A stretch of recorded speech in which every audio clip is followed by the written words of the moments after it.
Asia Tenggara nih kalau menurut saya harus berinvestasi di pendidikan yang sangat mendasar sampai yang sangat tersier. Ketidakpastian itu adalah unknown. Sedangkan resiko itu adalah known unknown. Jadinya resiko itu sangat disukai, digemari oleh modal. Karena resiko itu bisa dikuantifikasi, bisa diprediksi, bisa diukur, dan bisa dinilai, bisa di-price. Tapi kalau uncertainties atau ketidakpastian atau unknown itu tidak bisa dikuantifikasi, tidak bisa dinilai. Saya sangat yakin bahwa AI ini akan semakin mengelitisasi tatanan ekonomi yang sudah elitis. Dikarenakan tidak terjadinya demokratisasi ide, tidak terjadinya demokratisasi modal. Dalam konteks pengedepanan internet saja. Dan AI itu akan jauh lebih divergent. Jadinya ini sangat membuat saya cukup gelisah. Dan kalau kita tidak menyikapi, ini akan lebih menggelisahkan. Baik, selamat sore semuanya. Terima kasih sudah hadir. Biasanya kalau di Jalin Talks nih kita ada pengantarnya, tapi karena kita live pada ini adalah live pertama. Dan tamu kita di sini kali ini Pak Gita Wirjawan. Terima kasih banget Pak Gita sudah. Terima kasih bisa diundang. Datang ke Jalin Talks. Dan sebenarnya Pak Gita nggak memerlukan pengantar ya, pendahuluan gitu. Saya kira semuanya udah kenal gitu. Tapi saya nggak bisa menahan diri untuk nggak bilang bahwa mungkin ada istilah Inggris yang tepat itu Jack of all trades. Ya banyak bisanya gitu. Tetapi separuh benar, karena yang lengkap tuh Jack of all trades, master of none. Problemnya dengan Pak Gita ini dia Jack of all trades, banyak bisanya, mastering pula gitu ya. Jadi terima kasih Pak Gita sudah datang. Dan saya mau mulai langsung di pembicaraan. Beberapa waktu lalu dalam beberapa kesempatan Pak Gita itu sempat menyampaikan gitu bahwa Asia Tenggara, wilayah kita ini sebenarnya wilayah yang secara historis punya cerita yang luar biasa gitu. Tetapi di dalam konstelasi global hari ini seperti nggak kelihatan, underrepresented gitu ya. Jadi orang banyak tahu masalahnya mungkin ya, ada punya banyak problem ekonomi lah, krisis lah, pemerintahan dan seterusnya kayak begitu. Tetapi misalnya dari segi pemikiran, ide itu kurang menonjol. Seringkali kalau kita lihat, kita di Southeast Asian Studies ini kan jadi data. Kita dinilai sama orang, tapi kita berbicara atas nama kita sendiri itu rasanya kurang. Pertanyaan sederhana, why? Kenapa tuh Pak Gita? Silakan. Terima kasih Mas Hilmar, nih teman baik saya. Saya tuh baru aja nulis buku mengenai Asia Tenggara yang mana ini menceritakan bagaimana kita perlu lebih berimajinasi, lebih berambisi, dan lebih hoki. Dan kalau kita lihat 2000 tahun terakhir ini, kita melewati beberapa fase dari sisi keagamaan atau spiritualitas. Kita tuh disentuh oleh shamanisme, animisme, Hindu, Buddha, Islam, Nasrani. Tapi secara kolonial itu menarik di Asia Tenggara. Yang mana pengaruh dan tekanan dari Prancis lebih kental di Indochina yang terdiri dari Kamboja, Vietnam, dan Laos. Terus pengaruh dari Inggris yang nyata sekali di apa yang disebut sekarang Brunei, Singapura, Malaysia, dan Myanmar. Dan tentunya Belanda di Indonesia yang sebelumnya ada pengaruh dari Inggris dan Portugis atau Portugal. Tapi ini merupakan perjalanan hidup yang sangat membuahkan divergensi secara budaya, secara politik, pemerintahan, dan juga ekonomi. Nah, saya mau bercerita bahwasanya buku yang sudah ditulis mengenai Asia Tenggara semenjak ditemukannya mesin cetak di pertengahan abad ke-15 oleh Jonathan Gutenberg, itu kurang lebih 375.000 buku mengenai Asia Tenggara, yang mana itu kebanyakan ditulis oleh orang non Asia Tenggara. Dan itu bagian yang sangat kecil dari total buku yang sudah dipublikasi selama ini, yang jumlahnya kurang lebih 140 juta. Jadi secara persentase itu cuma 0,26% dari total buku yang sudah dipublikasikan. Dan ini nggak fair untuk wilayah yang populasinya 700 juta yang merupakan kurang lebih 9% dari populasi dunia. Jadi dari situ aja saya udah bisa melihat bahwasanya wilayah yang merupakan 9% dari populasi dunia itu hanya dinarasikan sejauh 0,26% dari seluruh narasi yang ada. Ini kalau menurut saya berkorelasi dengan tentunya niscaya bahwa kita tidak bisa bercerita terhadap atau kepada satu sama lain, dan kita nggak bisa bercerita ke seluruh dunia. Dan seringkali saya menyampaikan bahwasanya imensitas dan diversitas wilayah Asia Tenggara yang luar biasa ini agak-agak paradoksal, mengingat kita tuh nggak bisa menarasikan diri. Walaupun jarak dari Hanwei ke Merauke, Hanwei itu kota kecil di Myanmar, Merauke tentunya di Papua, Nok Mong itu kota kecil di Myanmar, Boa bagian selatan dari Asia Tenggara itu di Nusa Tenggara Timur dekat Pulau Rote, itu jaraknya secara longitudinal 5.000 km yang sama dengan jarak antara Boston ke Los Angeles. Secara latitudinal dari Nok Mong ke Boa itu 4.000 km yang sama dengan jarak dari Tehran ke London. Begitu besarnya, tapi kita nggak tahu gimana nggak bisa bercerita. Nah ini kalau menurut saya termanifestasi dari kurangnya kita investasi di pendidikan. Dan saya tuh sangat percaya bahwasanya kalau kita bisa mendidik diri kita sendiri, kita bisa berkomunikasi. Kalau kita bisa berkomunikasi, tentunya kita bisa berpikir. Kalau kita bisa berpikir, kita bisa berbudaya. Kalau kita bisa berbudaya, kita bisa bernegara. Kalau kita bisa bernegara, kita bisa berbangsa. Kalau kita bisa berbangsa, kita bisa berperadaban. Nah, peradaban itu harus didemarkasi dengan budaya. Peradaban itu akan bisa berkesinambungan apabila budayanya itu kental dengan keterbukaan untuk mengkombinasikan kekuatan preservasi dengan kekuatan inovasi. Tapi kalau kita tidak bisa menunjukkan keterbukaan dalam budaya kita, sulit untuk kita bisa mengkombinasikan kekuatan inovasi dengan kekuatan preservasi untuk bisa membuahkan kesinambungan dalam konteks peradaban. Nah ini jadinya Asia Tenggara nih kalau menurut saya harus berinvestasi di pendidikan yang sangat mendasar sampai yang sangat tersier sifatnya. Yang mendasar, saya seringkali ngomong mengenai PISA. Tapi yang non mendasar di level pendidikan tinggi, di Asia Tenggara ini ada 8.000 universitas, kampus. Yang mana ada 4.000 di Indonesia, 4.000 sisanya itu tersebar di 9 negara. Tapi nggak ada satupun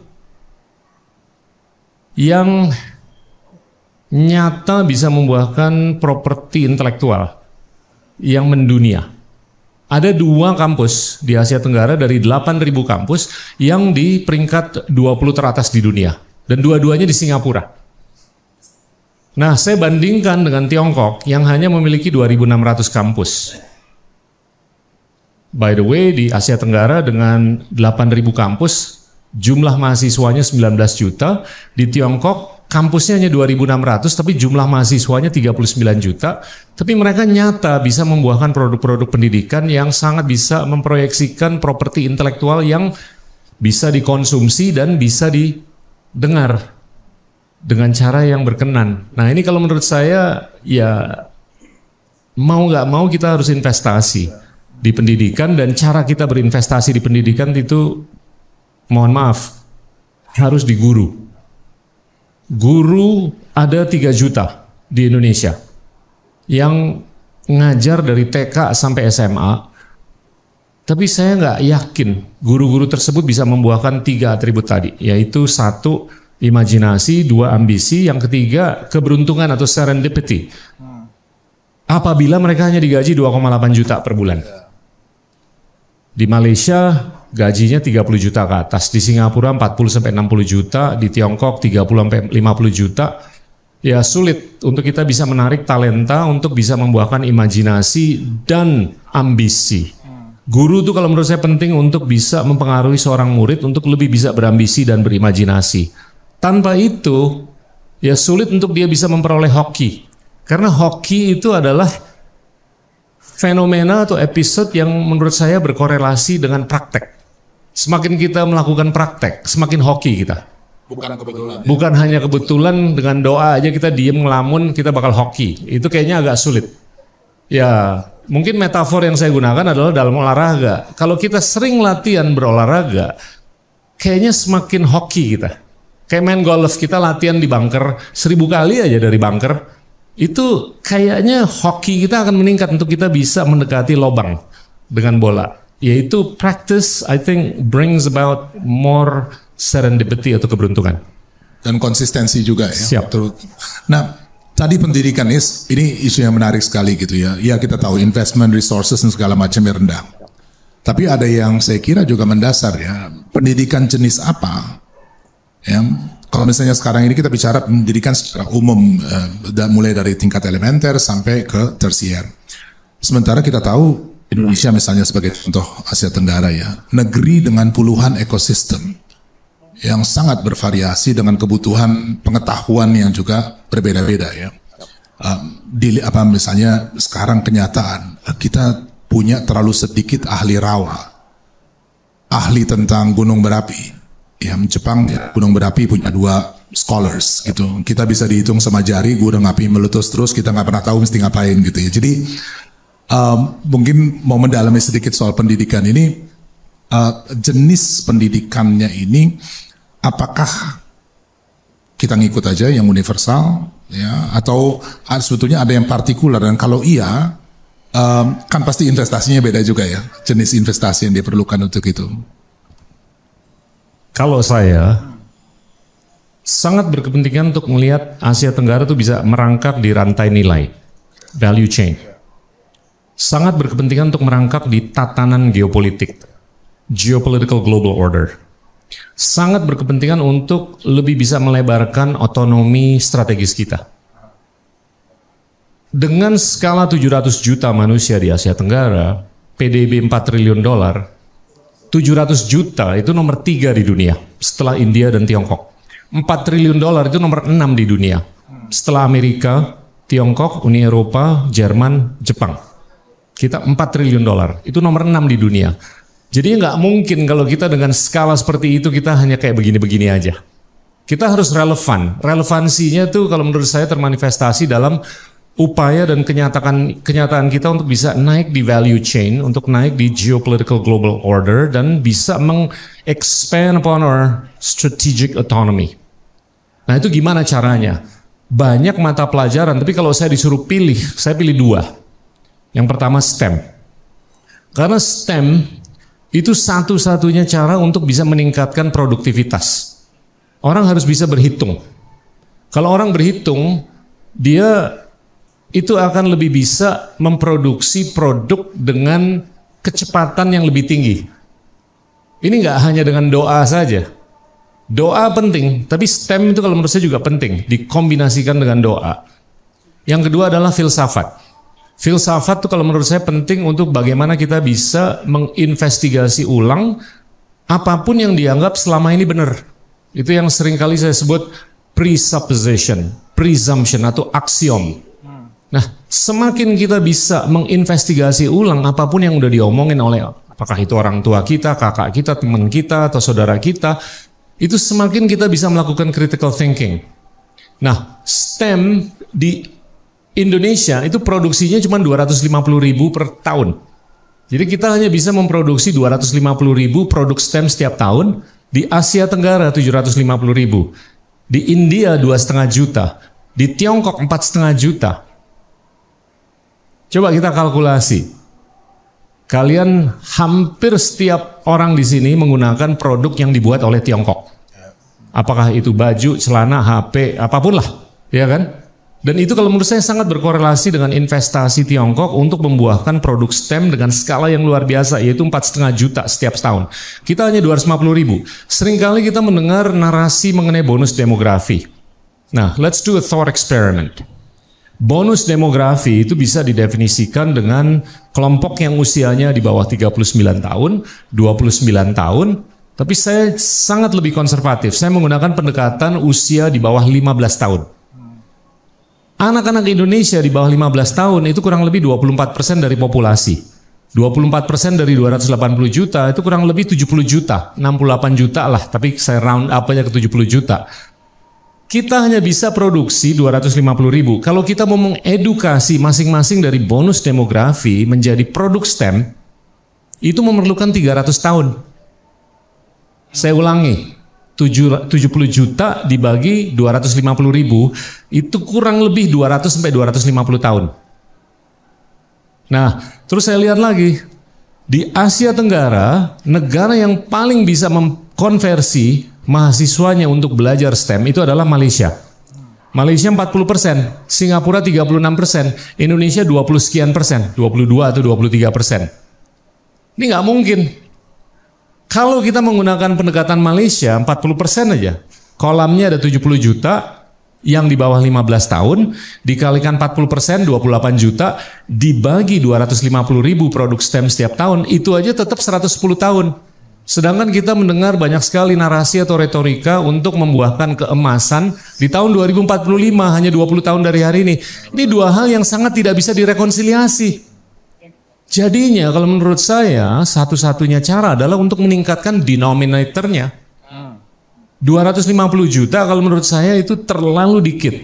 Itu harus ditingkatkan ke minimum 1 juta. Kalau kita bisa membuahkan 1 juta produk STEM 1 tahun, ya mungkin kita bisa menghasilkan kapasitas STEM yang berskala, yaitu 40% dari 70 juta, hanya dalam 28 tahun. Itu agak-agak nyambung dengan keemasan yang didambakan di tahun 2045, itu 20 tahun. Jadinya ya saya sih berpikir secara tanah abang aja, pakai pendekatan tanah abang aja yang gampang. Iya kan? Ini kalau kita mau maju ya kita harus investasi di STEM. Tapi ini nggak akan bisa berhasil tanpa adanya investasi di guru. Nah, yang terakhir, saya mau melakukan thought experiment atau eksperimen ide. Kalau kita gaji seorang guru 40 juta aja sebulan, saya yakin tuh yang tadinya mau kerja di Danantara, di Google, di Amazon, di Apple, atau di cafe ini, minggir tuh dia, bakal belok, ngajar. Oke. Dalam eksperimen ini kita lakukan pengrekrutan 100 ribu guru aja. 100 ribu guru dari 3 juta ya. 100 ribu guru setiap orang kita gaji 40 juta. Itu 4 triliun kan? 4 triliun per bulan dikalikan 12 bulan 48 triliun. Terus saya lihat anggaran pendidikan kita hampir 700 triliun setiap tahun. Ya kalau menurut saya daripada diinvestasikan untuk beli laptop, mendingan investasi di guru. Iya kan?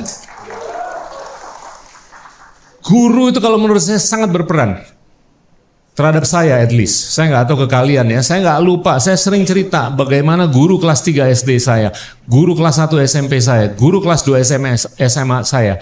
Itu dia nggak tahu gimana bercerita ngajar musik tapi menggunakan pendekatan filsafat. Ngomong mengenai Socrates, Pythagoras, Plato dan lain-lain. Itu nyambung dengan proses imajinasi saya untuk melakukan musik. Nah kalau menurut saya ke depannya ini harus ada penyikapan yang cukup struktural. Dengan investasi di guru untuk belajar filsafat dan STEM. Itu sangat setuju. Tapi kita juga tahu bahwa ini kan waktu ya. Siap.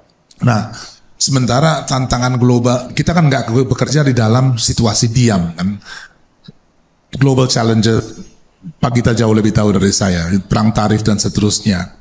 Nah ini untuk bikin prioritas jelas nggak mudah ya. Kita mau bilang tanam investasi guru dan segala macam akan perlu waktu untuk bisa sampai ke sana. Sementara tantangan itu kan di depan pintu kita nih hari ini ya.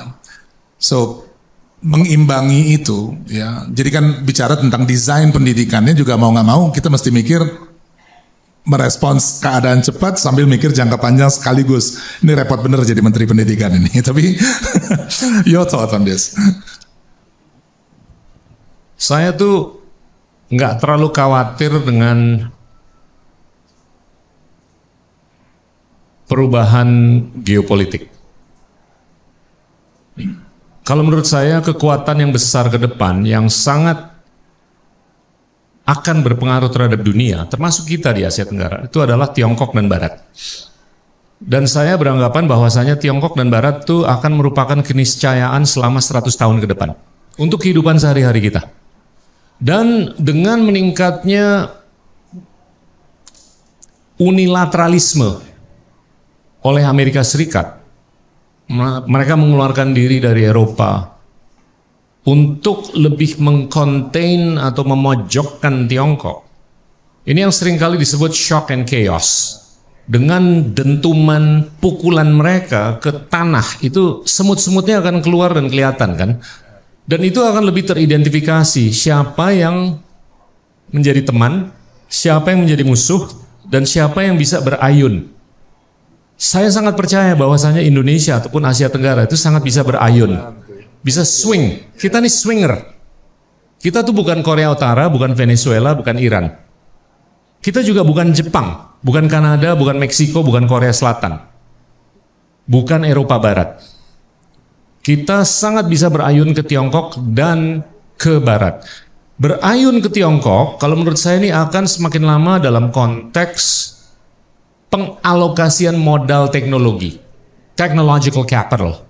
Bukan karena Tiongkok itu jago melakukan 0 to 1 atau 0 ke 1, tapi Tiongkok tuh sudah terbukti mengantar digit 1 ke digit berikutnya dengan harga yang lebih murah dan optik dan tampilan yang lebih apik. Iya kan? Ya, selama PDB kita cuma $5.000 di Indonesia, $2.000 di Laos, $2.000 di Kambodia, kita nggak akan mampu beli iPhone. Kita hanya mampu beli Oppo. Makanya Tiongkok itu akan menjadi keniscayaan untuk kepentingan teknologi. Tapi Barat, ini keniscayaan untuk kepentingan modal atau fulus. Karena mereka selama beberapa dekade melakukan pencetakan uang dan likuiditas yang ada di Barat, termasuk di Amerika, Eropa Barat, dan Timur Tengah, itu jumlahnya $140 triliun. $140 triliun itu 100 kali dari PDB-nya Indonesia. Kenapa modal ini nggak masuk ke Asia Tenggara, hanya masuk ke Singapura? Karena dua hal yang sangat struktural. Yang pertama adalah penegakan hukum. Di Singapura tuh penegakan hukumnya tegak sekali. Di negara-negara lain ya di Asia Tenggara, ya kalau bisa jangan terlalu tegak. Nah yang kedua adalah kapasitas untuk mentranslasi dari ketidakpastian menjadi risiko.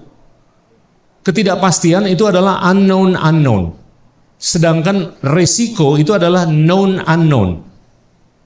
Jadinya risiko itu sangat disukai, digemari oleh modal. Karena risiko itu bisa dikuantifikasi, bisa diprediksi, bisa diukur, dan bisa dinilai, bisa di-price.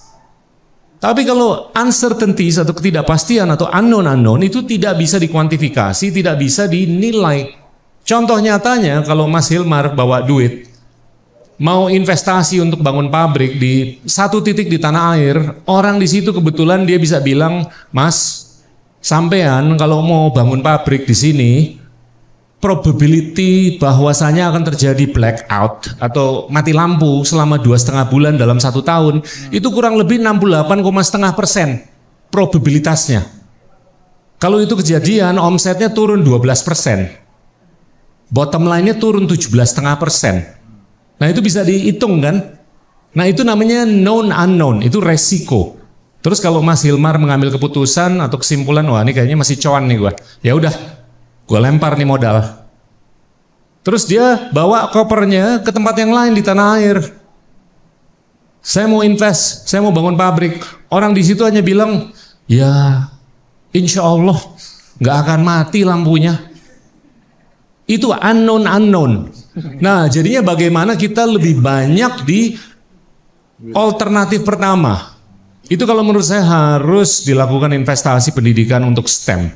Karena pendidikan di STEM itu mengharuskan siapapun untuk lebih bisa berhitung, untuk mengkuantifikasi, untuk bisa mengassign probabilistic scenario atau skenario probabilistik ke apapun yang kemungkinan terjadi. Semakin itu terjadi, semakin kita bisa mentranslasi dari ketidakpastian menjadi known unknown. Nah itu kalau menurut saya masa depan kita ke depan sangat tergantung dengan investasi kita yang tadi di STEM.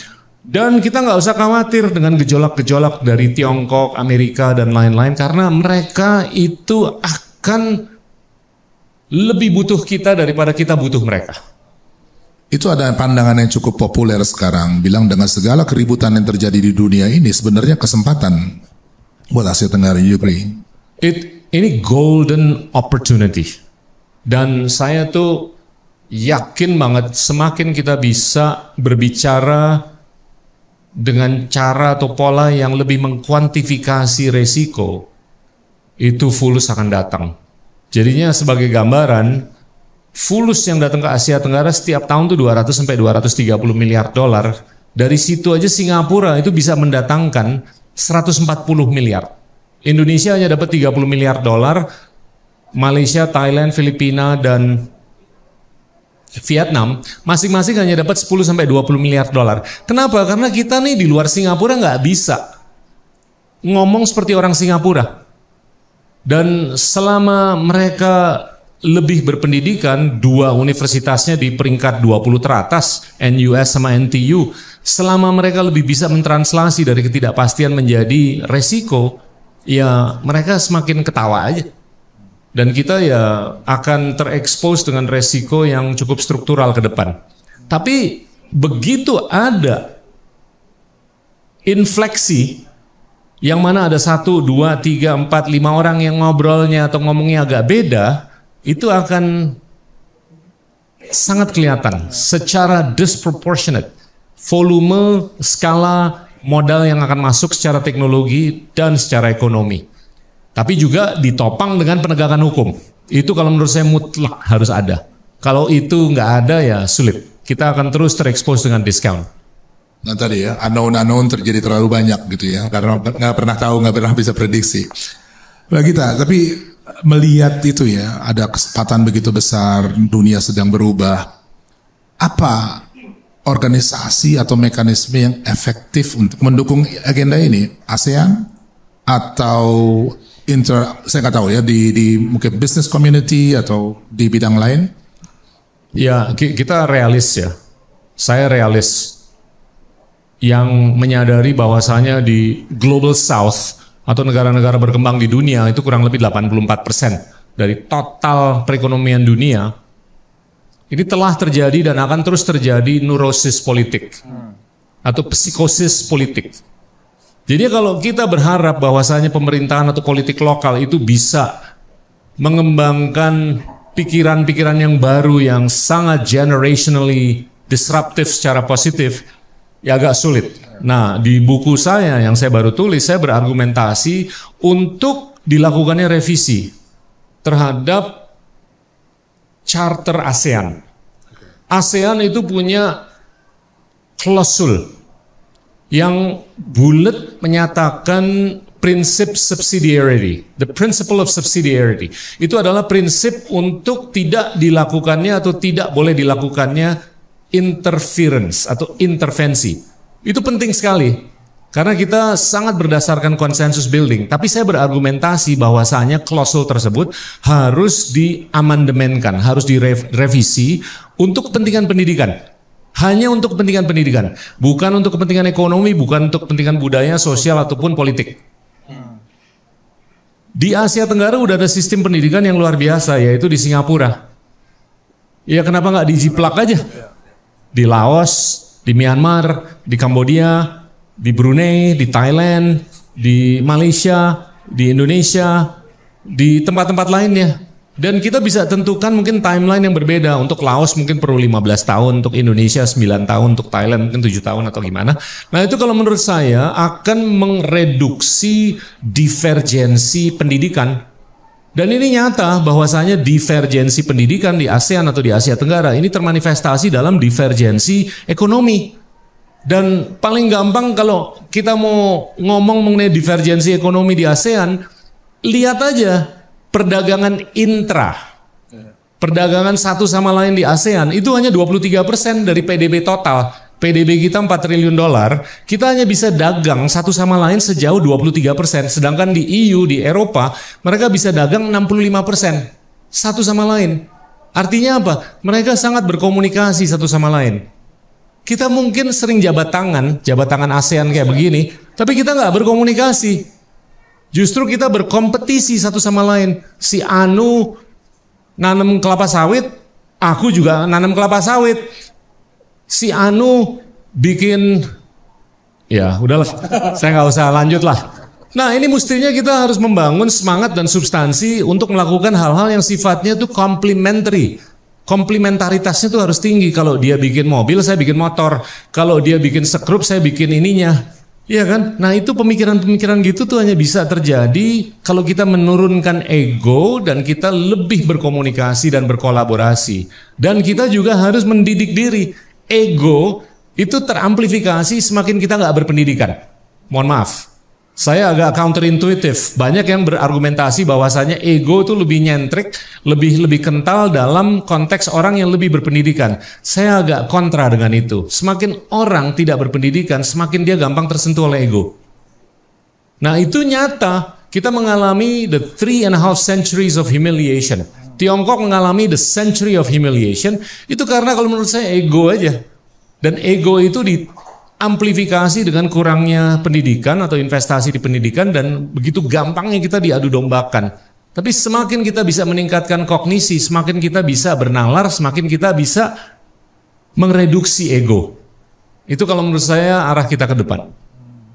Nah, beberapa tahun yang lalu pernah ada inisiatif ya di ASEAN. Kebetulan saya masih terlibat waktu itu ya. Merumuskan apa sih yang disebut ASEAN Identity. Kita punya satu identitas bersama sebagai masyarakat Asia Tenggara. Waktu itu diskusinya cukup jauh dan masuk ke sejarah gitu ya. Karena kalau misalnya kita lihat perjalanan 2000-3000 tahun yang lalu gitu, sebenarnya kan asalnya sama ya di seluruh kawasan ini gitu. Dan karakteristiknya di banyak kebudayaan itu masih ada kita jumpai gitu ya, kesamaan bahasa, arsitektur dan seterusnya. Nah, tadi kita beberapa kali menekankan kita nih kurang ngobrol di antara satu sama lain gitu kan ya. Jadi, tapi padahal basisnya ada. So, pertanyaannya mungkin adalah apa yang menghambat komunikasi ya itu terjadi gitu ya. Challenge kalau misalnya kita lihat ya dalam bahasa pasti ya kita susah ngomong bahasa satu sama lain. Tapi sepertinya kan ada sesuatu yang lebih dalam gitu ya daripada sekedar ketidakmampuan untuk mengkomunikasikan gitu.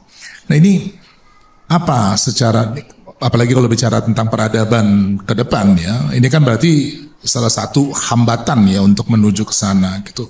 Apa blok yang membuat orang ini seperti mandek, akhirnya terisolasi, sibuk sama dirinya sendiri? Ya itu tadi ya, lahan subur juga untuk egonya semakin tumbuh gitu ya. Kita nih kepleset di abad ke-15. Secara insidental ataupun koinsidental. Di abad ke-15 itu kalau saya pelajari, terjadi deklinasi kerajaan Khmer. Terjadi deklinasi kerajaan Majapahit. Ini di Brawijaya ke-5. Terjadi temuan baru namanya mesin cetak. 1450 oleh Jonathan Gutenberg. Terjadi pengambil alihan Vietnam oleh dinasti Ming. Dan terjadi transisi pengetahuan navigasi ke Eropa. Itu yang saya berargumentasi itu diambil dari ilmu-ilmu yang kental sekali di dinasti Abbasid. Dari abad ke-8 sampai ke abad ke-13. Hanya karena 4 atau 5 episodic evolutions, itu kita terekspos, telanjang. Dan masuklah Portugis di Malaka tahun 1511. Tentunya Mataram berkembang dengan Islam, tapi Eropa sudah sangat bisa mendiseminasi informasi dengan akselerasi, bukan hanya kecepatan yang lebih tinggi, tapi akselerasi yang lebih tinggi. Ya kita relatif semakin agak terbelakang dibanding mereka-mereka yang mengambil alih ilmu navigasi, mengambil alih ilmu-ilmu lain yang termanifestasi bukan hanya dalam perekonomian, tapi dalam konteks persenjataan secara kelautan, maritim, dan secara darat belum ada udara waktu itu. Nah itu kita kecolongan. Yang kedua yang struktural adalah kita tuh nggak punya kebiasaan mendokumentasi. Tiongkok juga selama 200-300 tahun mereka nggak mendokumentasi sehingga mereka kecolongan tahun 1840 perang opium. Ya kan? Itu hanya karena kepentingan Inggris untuk menyeimbangkan ulang defisit neraca perdagangan. Inggris tuh defisit dengan Tiongkok. Gimana caranya menutup defisit tersebut? Mereka ngirim opium ke Tiongkok yang diproduksi di India, Bangladesh, dan Myanmar. Dan itu sangat consequential terhadap Tiongkok. Mereka semakin males, semakin ngedrak, semakin ya loyo kognisinya, terus semakin, dan mereka tidak mendokumentasi.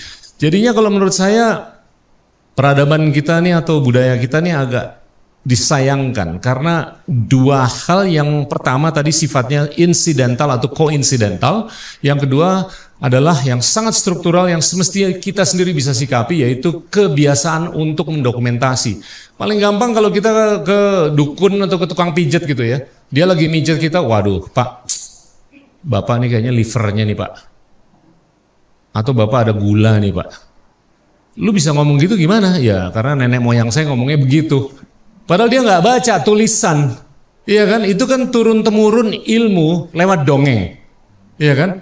Nah itu sangat kental sekali dalam budaya kita. Kalau menurut saya ya budaya boleh, tapi itu hanya bisa ditingkatkan untuk kita bisa meramu itu dengan kekuatan inovasi, dengan dokumentasi. Nah jadi ke depan ya gampangnya kita harus mengembangkan bukan hanya literasi, tapi numerasi. Gimana IQ kita naik dari 78,49 ke syukur-syukur 115 sama dengan Ashkenazi Jew. Gimana supaya skor PISA kita naik dari 69 ke nomor 5 di dunia. Bagaimana supaya ya kita bisa ada 10-20 pemenang Nobel. Itu harus ada ambisi dan imajinasi. Ya balik lagi ke yang tadi, guru.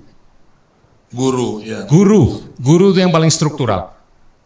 Saya nggak terlalu percaya dengan teknologi dan kurikulum. Saya jauh lebih percaya dengan guru. Guru tuh tanpa buku dia bisa ngajar. Kalau dia emang keren banget. Tanpa komputer dia bisa ngajar. Dan dia bisa mengkonversi siswa atau siswinya dengan skala yang luar biasa dan kecepatan yang luar biasa menjadi siswa-siswi yang bermutu.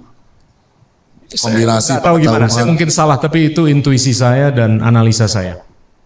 Kombinasi pengetahuan, imajinasi, inspirasi juga ya dari si guru ini. Imajinasi dan ambisi. Nah, kalau misalnya lihat tadi ya, ada begitu kekayaan pengetahuan yang luar biasa ya di dalam masyarakat itu. Tapi bentuknya tadi ya, tacit knowledge kadang-kadang kan diturunkan lisan, udah nggak tahu lagi sumbernya kenapa, pokoknya begitu aja gitu ya. Terus juga secara praktek, saya pernah lihat di Papua tuh luar biasa gitu. Seorang ibu mengajar anaknya bikin noken. Noken ini kan geometri sebetulnya ya. Tapi si ibu ini kan hanya dengan memberi contoh, sekali-sekali dia pakai kakinya untuk bilang bahwa anaknya salah itu ya, dan hasilnya kemudian bagus. Nah, Pak Gita ini kan bilang tadi nggak cukup nih, ya transmisi pengetahuan seperti ini nggak akan mungkin untuk menjawab persoalan-persoalan kita yang jauh lebih kompleks daripada itu. Pertanyaannya mungkin di sini adalah ini kan memerlukan transformasi dua sisi ya. Si pengetahuan lokalnya ini diberi jalan agar dia bisa muncul ya.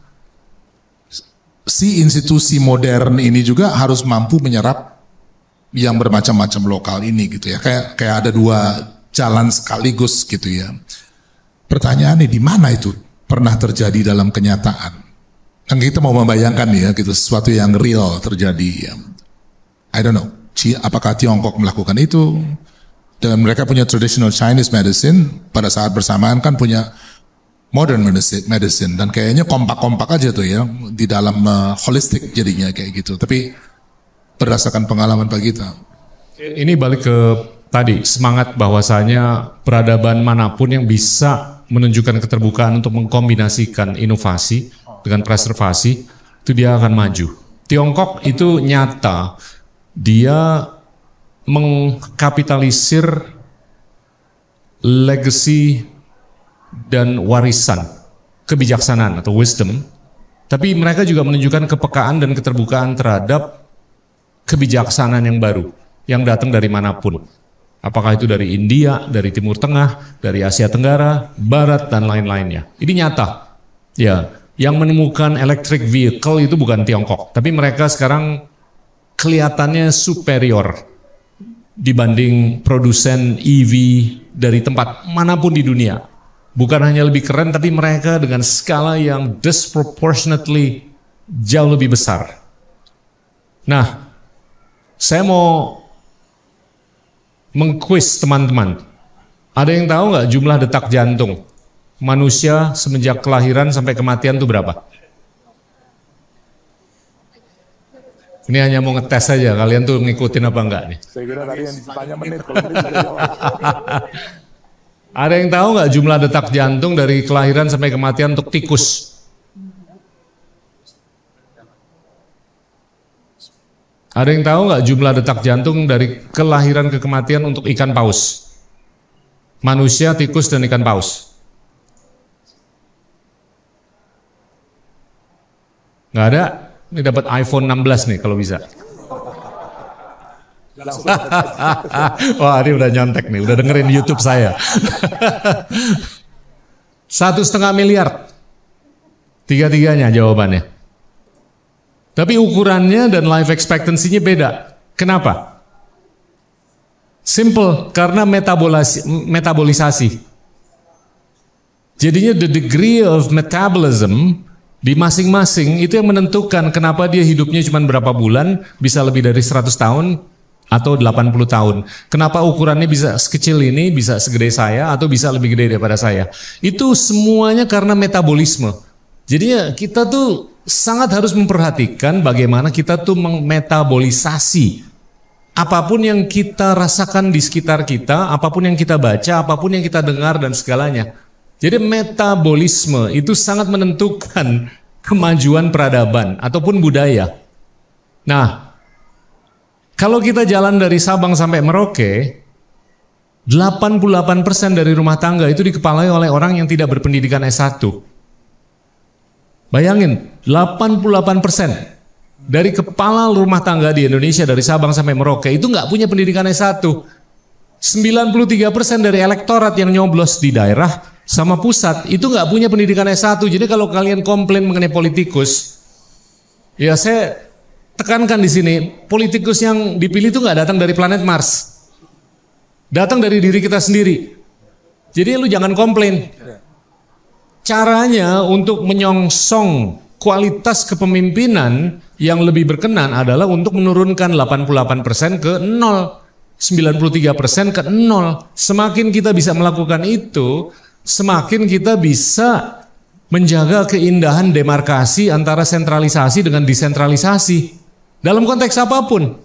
Apakah itu dalam konteks ramuan wisdom di pusat dan di daerah. Ini ada satu lagi paradoks. Tiongkok itu sebagai entitas politik itu sangat sentralistis. Tapi secara ekonomi mereka desentralistis.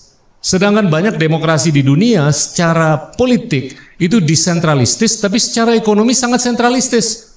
Kalau Anda di Jember, Anda mau bangun pabrik, Anda harus konsultasi dengan Jakarta. Lucu kan? Tapi kalau Anda wali kota Chengdu atau Chongqing atau Guangzhou atau bahkan Xinjiang, itu kalau mau bangun pabrik dia langsung aja konsultasi, negosiasi dengan perusahaan di Stuttgart atau dimanapun, terus pendanaannya sangat terlokalisir dan mereka nggak perlu konsultasi dengan Beijing. Ini kalau menurut saya paradoks yang harus disikapi ke depan untuk kita bisa maju ke depan. Nah, jadinya saya berargumentasi bahwasanya orang tua itu dia hanya berhadapan dengan 2 atau 3 anak. Tapi kalau guru berhadapan di depan 20-200 siswa-siswi. Saya berargumentasi bahwasanya teaching itu lebih scalable daripada parenting. Iya kan? Tapi bahayanya kalau gurunya kurang berkenan, ya yang terjadi adalah scalability of stupidity. Iya kan? Bukan scalability of wisdom. Ya kalau saya sih kalau bisa yang paling foundational itu adalah gimana supaya guru yang ngajar dari di Sabang sampai Merauke itu yang tadinya mau kerja di Apple, Amazon, dan Antara dan segalanya. Gaji 40 juta.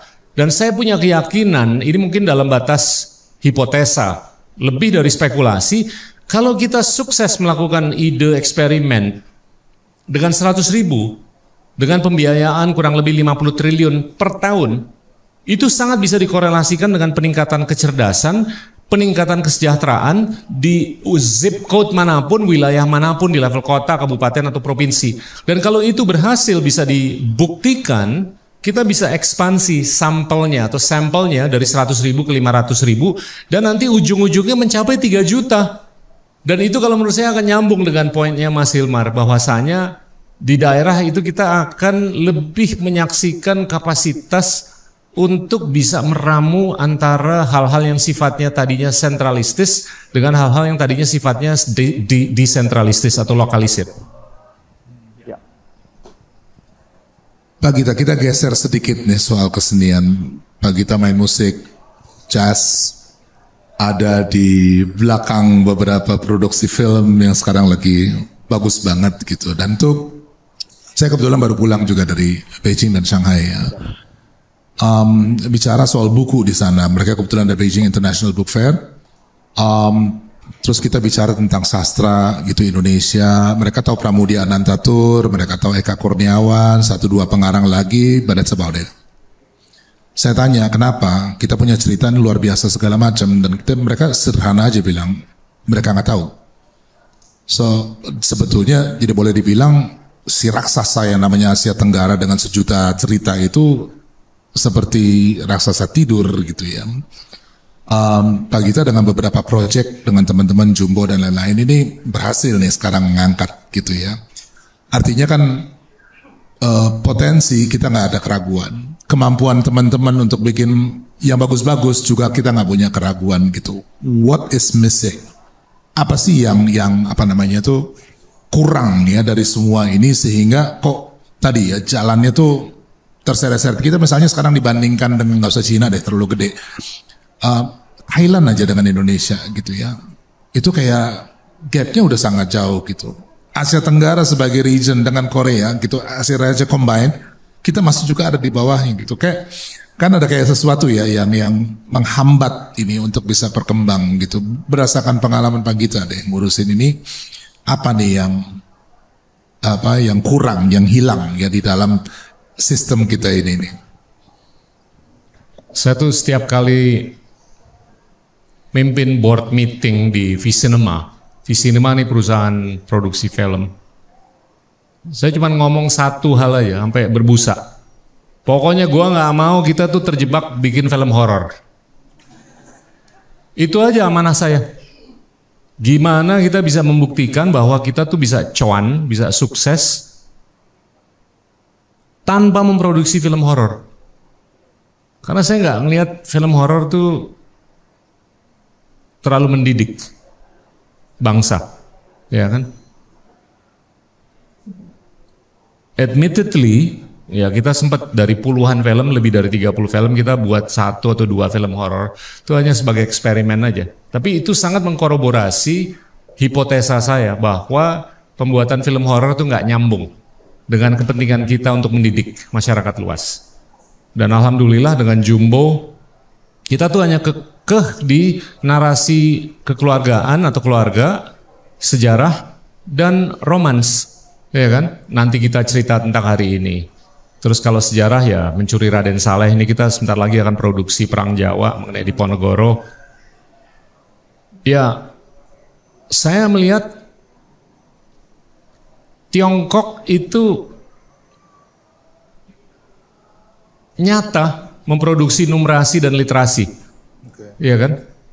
Jadinya kalau kita mau membangun pendongeng itu harus menguasai numerasi dan literasi. Jangan literasi saja. Itu harus dikombinasikan dengan numerasi. Karena numerasi itu kalau menurut saya akan memperkaya literasi. Literasi juga memperkaya numerasi. Kalau dia ahli fisika tapi dia nggak bisa bercerita, sama aja bohong. Iya kan? Jadinya saya melihat ke depan ini untuk kita bisa membuahkan pendongeng atau storyteller, ini sangat bisa dilakukan dalam 20 tahun ke depan. Itu kalkulasi saya. Dan saya melihat kalau ada 5 orang aja dari Kambodia, 5 orang dari Myanmar, 5 orang dari Vietnam, 5 orang dari Indonesia, Singapura sih nggak usah dihitung lagi, 5 orang dari Malaysia, 5 orang dari Filipina yang bisa bercerita di panggung internasional secara atau dengan cara yang bisa dipertanggungjawabkan, jadi itu barang. Dan untuk Vietnam membuahkan 5 storyteller, it's nothing.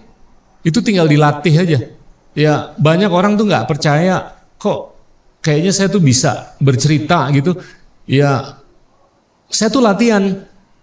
Saya sering latihan karena dulu tuh saya akuntan yang takut ngomong, tapi saya kebetulan punya bos di Amerika yang jago banget dan dia tuh kalau ngelihat saya gemes banget. Lu kok kaku banget sih? Ya udah, lu ngomong aja di depan cermin. Saya selalu ngomong begini nih di depan anak-anak muda. Itu saya latihin tuh. Tiap hari dia ngomong, lu ngomong aja di cermin mengenai apa aja deh. Gue jamin lu bakal oke lo. 20 menit ngomong apa aja. Itu waktu saya umur 24 tahun. Dan alhamdulillah sampai hari ini saya setiap hari masih ngomong di cermin. Take it from me. Kalau saya aja bisa, kalian bisa. Dan ini tugas saya untuk menginspirasi kalian. Dan tugas saya untuk membuahkan prospek bahwa berimajinasi itu penting untuk bercerita. Jadinya kalau kalian nggak latihan, ya sulit. Dan jadi kalau hitungannya, kalau kita hanya membuahkan 5 storyteller di setiap negara atau dari 10 negara ini, itu akan kelihatan. Ini saya buktikan dalam eksperimen akademis saya di salah satu kampus di Amerika Serikat, yang mana saya baru aja di sana 2,5 tahun terakhir ini kan. Saya jungkir balik tiap hari, ngomong hanya mengenai Asia Tenggara. Saya nggak mau di pigeonhole atau dikotakin, dipojokin sebagai ahli Indonesia. Karena menurut saya daripada gua ngomong 280 juta, mendingan gua ngomong 700 juta. Itu lebih kena tuh. Dan saya ngomong 700 juta 4 triliun, 700 juta 4 triliun tiap hari sampai berbusa. Akhirnya tesis saya diterima oleh pimpinan sekolah tersebut dan mereka sudah ngambil keputusan untuk mendirikan sentra Asia Tenggara. Ini unprecedented. Dan bahwasanya mereka udah mengambil dan memiliki narasi bahwasanya Asia Tenggara itu adalah wilayah yang keren banget, sampai pimpinan di sekolah tersebut ngomong ke seluruh guru-guru di sana bahwa kalau ada 2 negara di Asia yang paling penting untuk kita itu adalah Indonesia dan India. Demi Allah. Ini pimpinannya udah ngomong kayak begitu sekarang. Itu karena mungkin kecapan saya. Tapi setiap kali saya ngecap, saya mengkorroborasi kecapan tersebut dengan data, angka, dan imajinasi. Nah ini yang kalau menurut saya sangat bisa dilakukan oleh teman-teman kita di Tarakan, kayak di Sumedang, kayak di Merauke, kayak di Boa, kayak di mana. Ya saya punya keyakinan bahwasanya ini akan terjadi dalam 20 tahun ke depan. Ini pandangan yang saya senang ya, sangat optimistis gitu, karena memang selama ini yang cukup menghantui teman-teman ini kan film misalnya ya. Pak kita juga tahu kondisinya. Kita sekarang punya 300 film udah diproduksi, selesai, backlog nggak bisa diputar, nggak ada tempatnya. Karena kebanyakan dari kita juga mikir market kan di sini. Sementara sebetulnya kalau mau menjelajahi tadi ya, narasi Asia Tenggara itu sangat mungkin. Saya dengan beberapa teman ada di sini, ada Mas Rama, Mbak Nadia, dan itu sedang mikir untuk mengangkat kembali narasi Panji. Panji ini satu tradisi ya, cerita klasik dari abad 11, lebih tua dari banyak cerita yang sekarang ini menjadi kayak semacam cerita klasik di kita. Dan ini sebenarnya kan Asia Tenggara ceritanya ya, dia Inau kalau di utara, di Thailand, di Kamboja dan seterusnya, kan Inu Kertapati, tapi di sana jadi Inau dan seterusnya.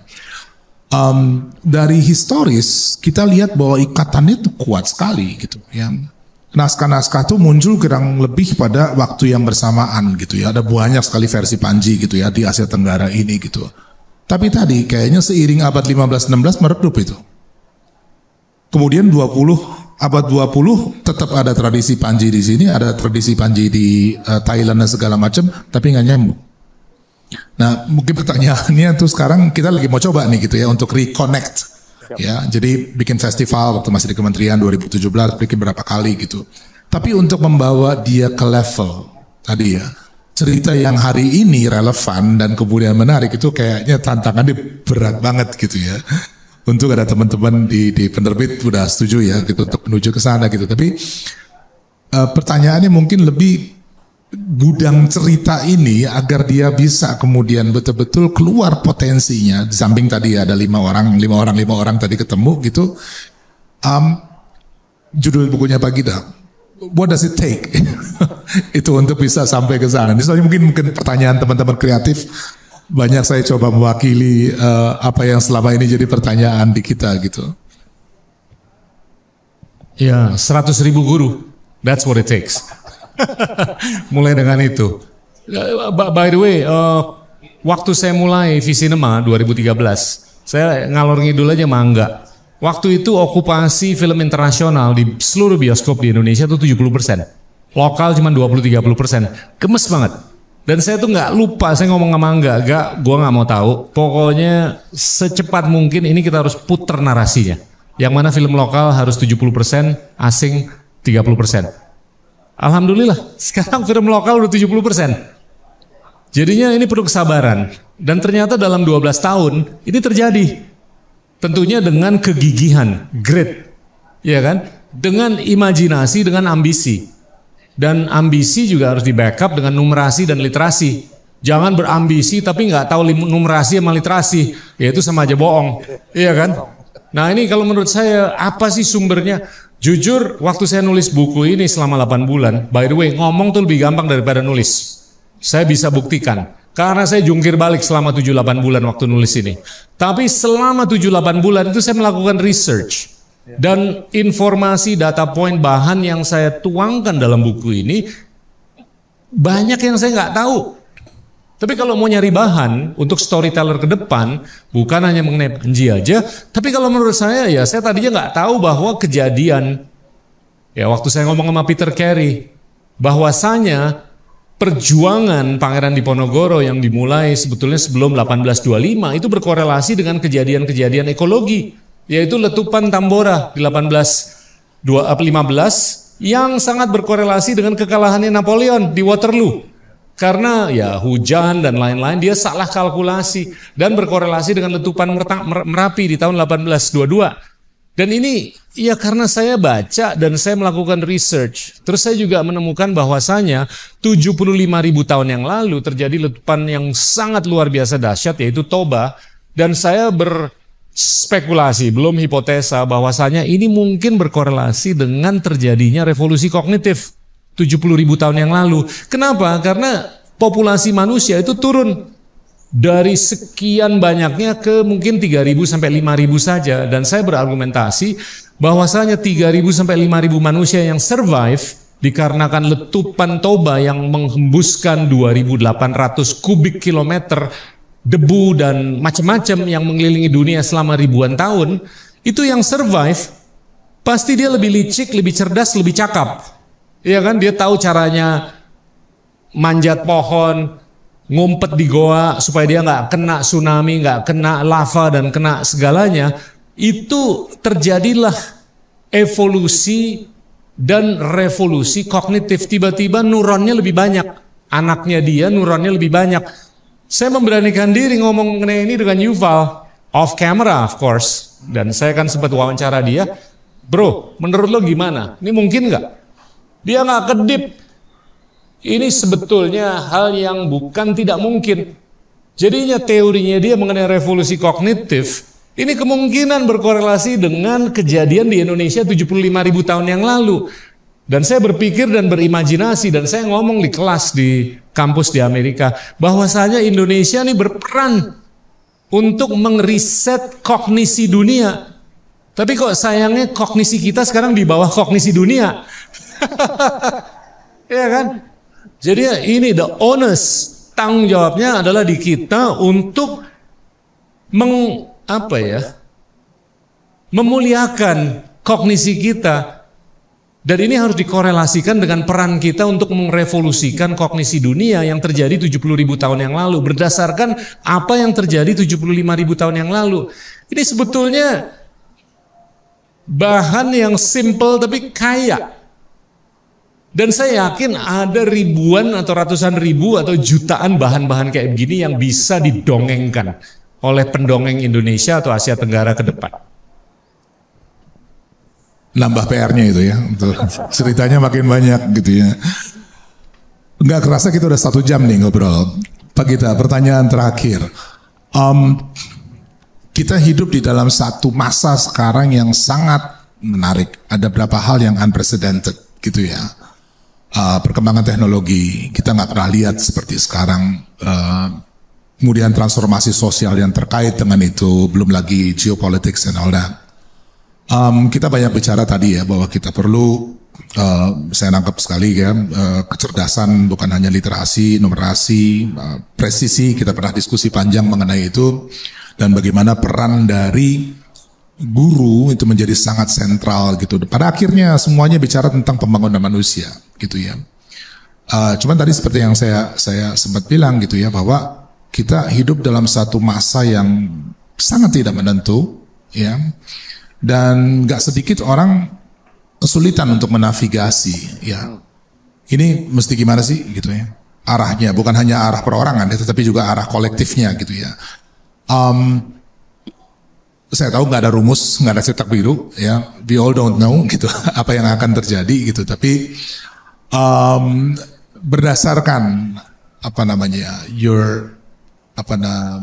learned guess gitu ya.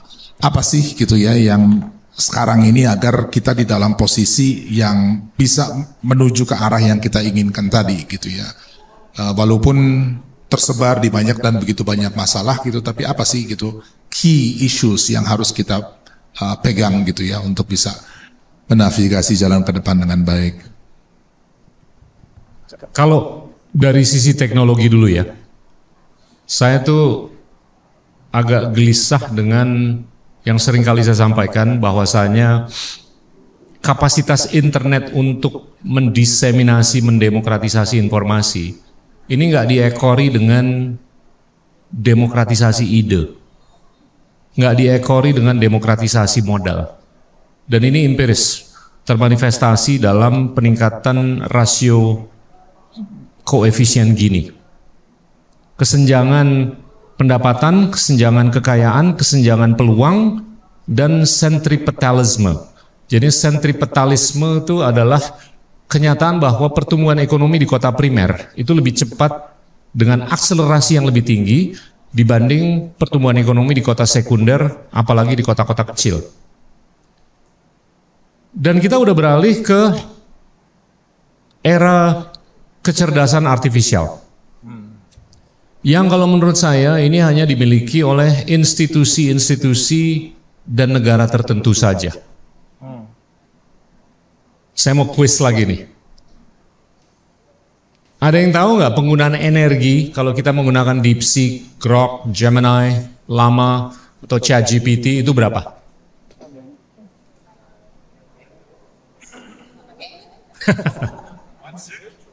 Itu 10-50 kali lipat dibandingkan search di Google. Ada yang pakai Sora di sini? Sora itu bukan nama orang ya. Ini platform AI yang digunakan untuk create AI sophisticated generated image. Ya, jadi image yang sangat canggih menggunakan AI itu penggunaan energinya 10.000 sampai 50.000 kali dibandingkan search yang sederhana di Google. Nah, ini nggak didiskursuskan di kalangan policy makers, di kalangan pemangku kepentingan, apakah itu kepala rumah tangga, kepala sekolah, kepala kantor, kepala pesantren, kepala tempat ibadah, ataupun kepala institusi sosial.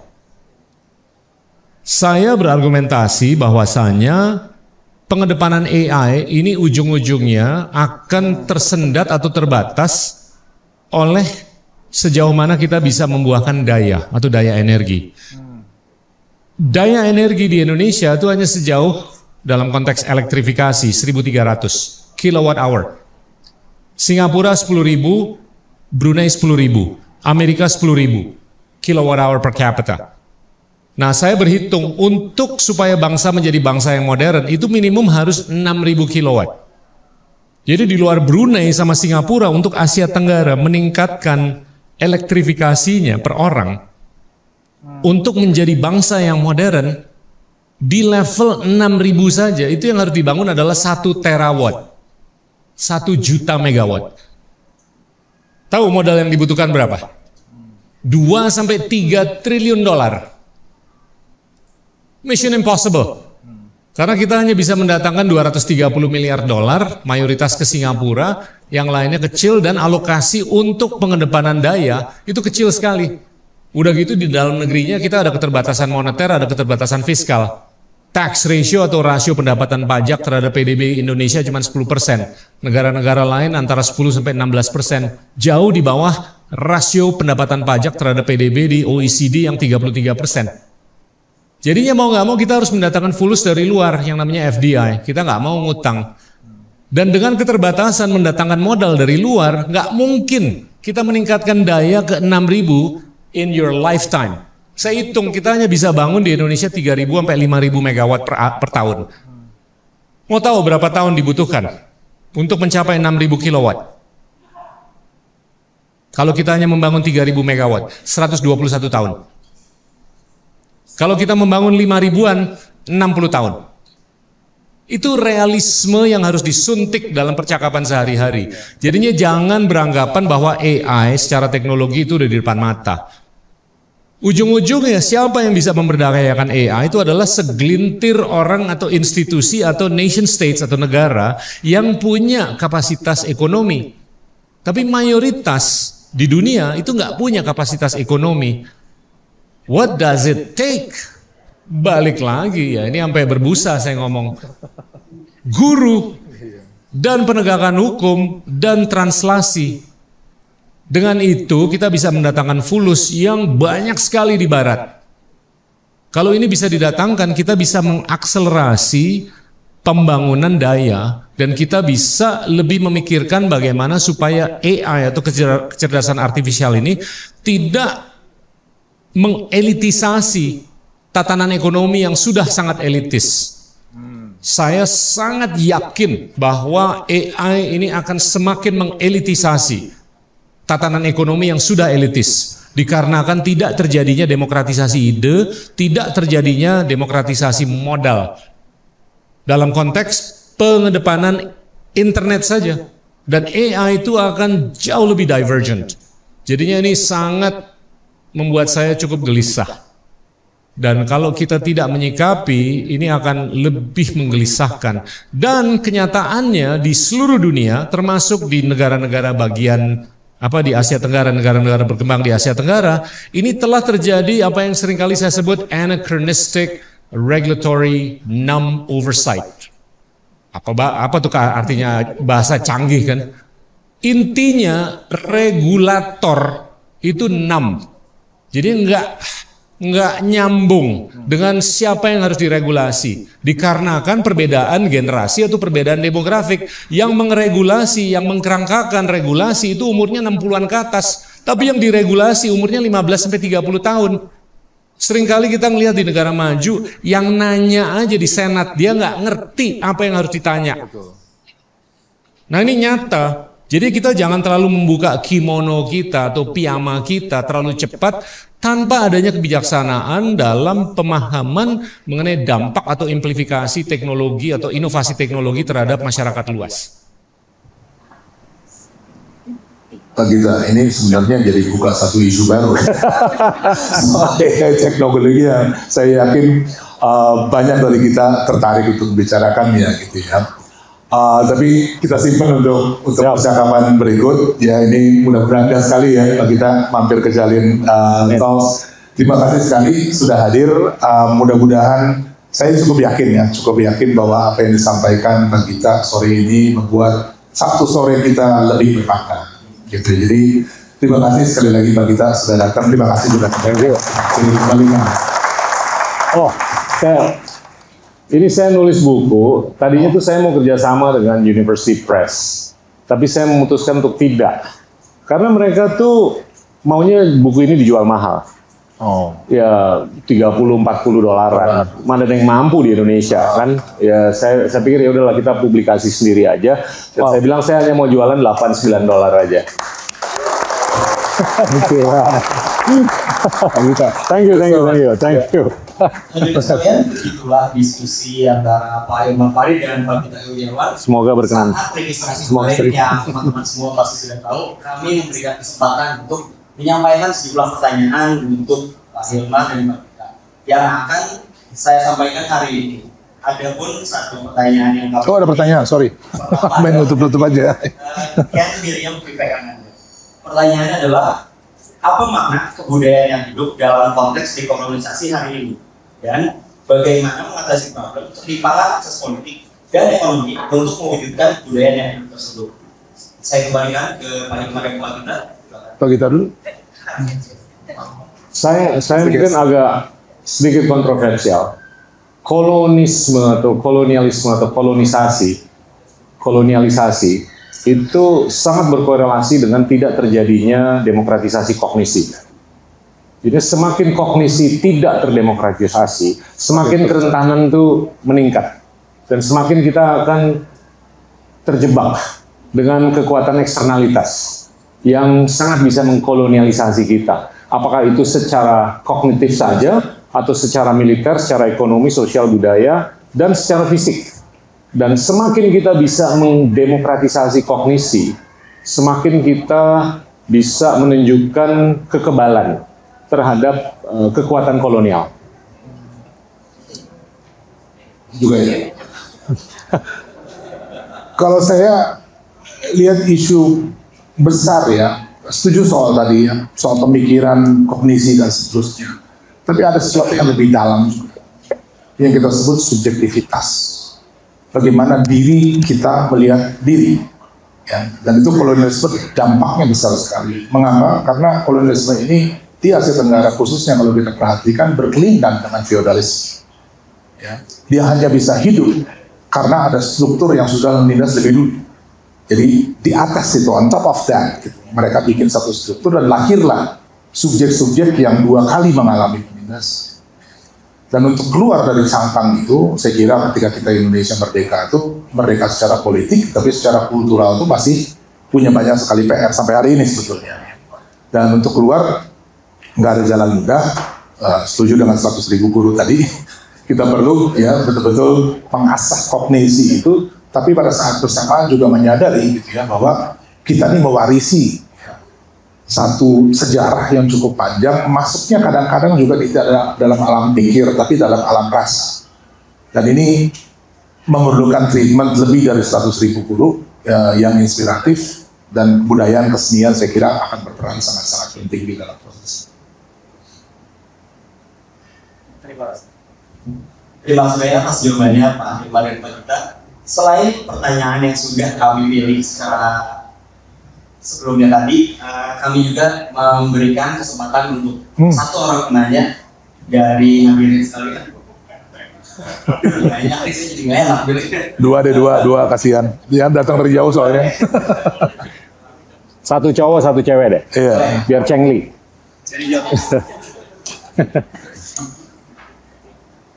Saya nama Gita, nama Pak Hilman. I'm Hafiz. I came all the way from KL. So, datang jauh-jauh dari Malaysia loh sini.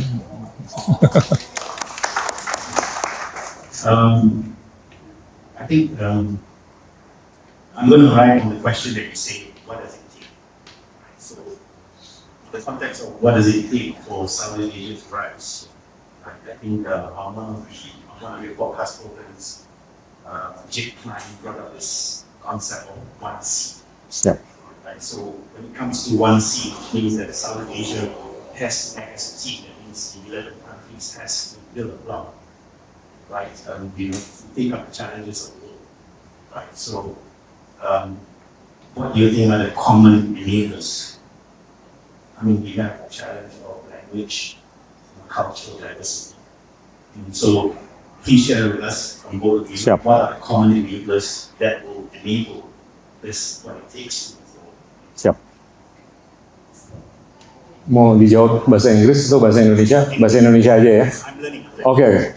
Kalau menurut saya nggak mau menggambarkan Asia Tenggara sebagai wilayah yang kurang berkenan.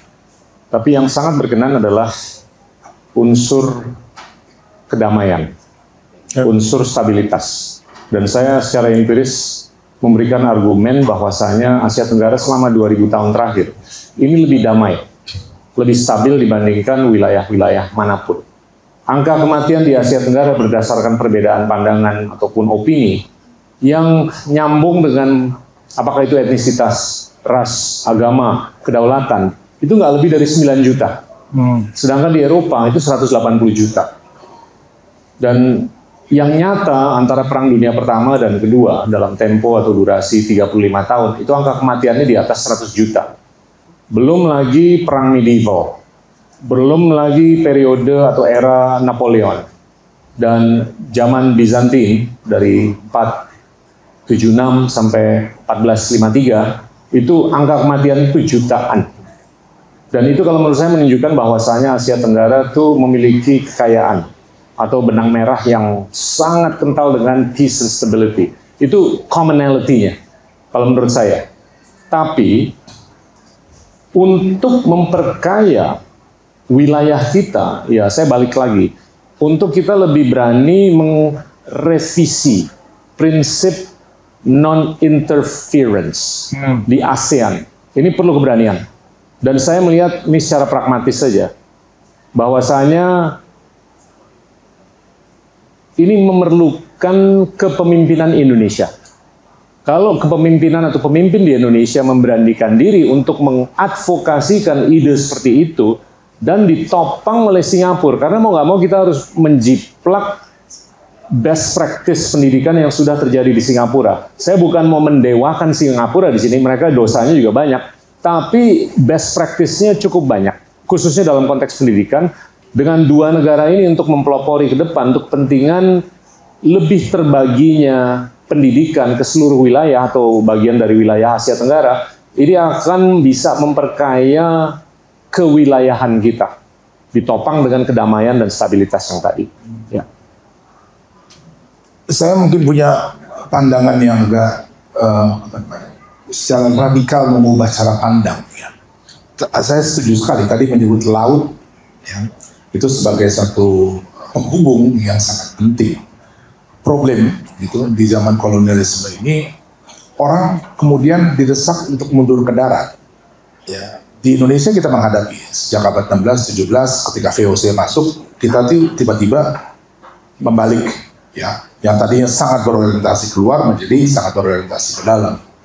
Nah, kalau dilihat, saya waktu dengan diskusi dengan Pak kita waktu itu, kita sempat bicara tentang kemampuan dari masyarakat di kawasan ini untuk mengelola kompleksitas bahasa, ada kebiasaan, sejarah yang sangat bervariasi, ada aja caranya gitu ya.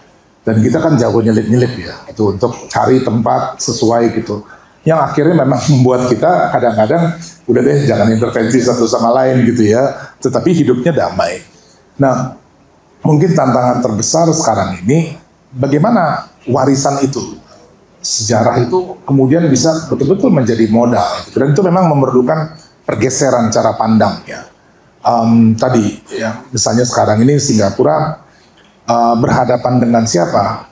Ya kalau misalnya lihat seluruh semenanjung Melayu, kemudian Selat Malaka, Selat Karimata dan seterusnya, dia yang harusnya paling tumbuh, logical ya.